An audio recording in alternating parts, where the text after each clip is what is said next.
People today have many questions about the Bible, questions about its authenticity, questions about its accuracy.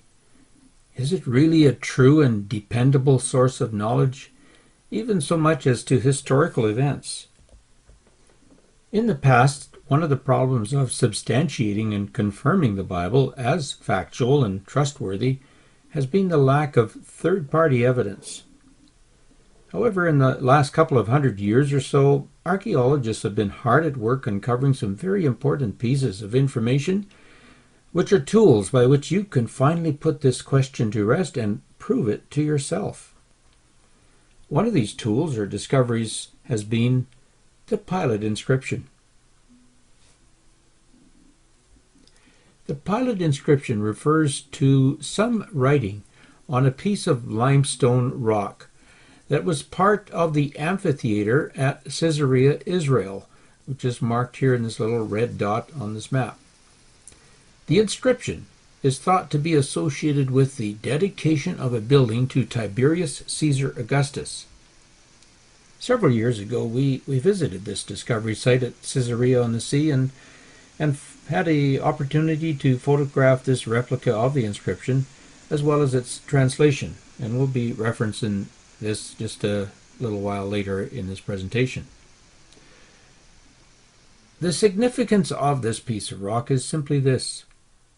A Roman official named Pontius Pilate is named in the Bible no less than 56 times in 54 verses, usually in connection with an event that is paramount to the very Christian belief itself, and that is the crucifixion of Jesus Christ. Now, the problem is that for centuries there was little reference to this individual outside of the pages of the Bible, and no official records in the annals of Rome, and no archaeological confirmation that such an individual ever existed. So the question is then, was the Bible wrong? Was this individual named Pilate a real living first century person and Roman official, or was this person simply the result of some biblical writer's imagination? There was no information extant to this point of time to indicate differently, other than some very brief and vague references by a couple of Jewish and Roman historians. But then in 1961, some Italian archaeologists digging in the area of Caesarea came across this rock containing this inscription. And it's contained in 4 lines on this rock, and we'll take them line by line. So line 1, the translation works out to the divine Augusti, this Tiberium. Or in effect, this inscription was dedicating a building, named they are called a Tiberium, to Emperor Tiberius Caesar Augustus. Line 2 contains the name, translates to the name Pontius Pilate, and in effect this simply indicates that Pilate's family name was Pontius, and that it was he, Pontius Pilate, that was in charge of making this dedication. The third line translates to Prefect of Judea, or in effect indicating that Pilate's position was that of Governor of Judea, which is what prefect means. And the fourth line says, has dedicated this, or in effect this inscription had to do with a dedication. So putting it all together, it reads something like this: to the divine Augusti, Pontius Pilate, prefect or governor of Judea, has dedicated this Tiberium, or this building. And looking at the plaque that we had photographed or shown the photograph of a few slides ago, it looks like this: Pontius Pilate, the prefect of Judea, erected a building dedicated to the Emperor Tiberius. So what this tells us is that this inscription confirms the accuracy of biblical references to Pilate. And we're going to take just a couple of examples of those 56 references that the Bible contains. And the first one we take is from Matthew 27, verse 2, and these are from the King James Version.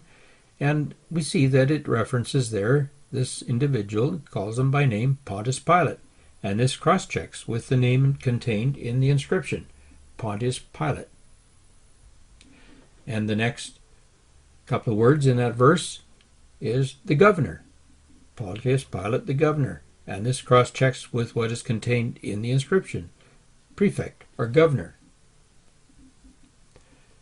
And it references Tiberius Caesar, the emperor, as does the inscription, to the divine Augusti, which was how people in those days regarded their emperor, that they regarded him as a god. He was divine.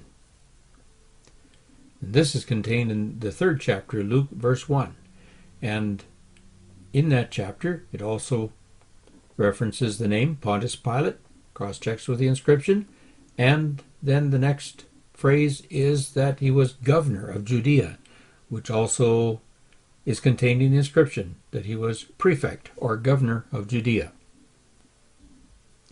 So, in summary, what this tells us is that in spite of Roman efforts to confine the memory of this man to oblivion, a chance discovery by dedicated archaeologists uncovered this stone, which gives testimony to the fact that, firstly, Pilate was a very real, living, powerful person who existed just as the Bible says in the time period of Jesus Christ. And secondly, Pilate was in a position to do the very things claimed of him in the Bible, confirming the Bible to be not only a reliable source, but for many hundreds of years one of the few historical records of this person.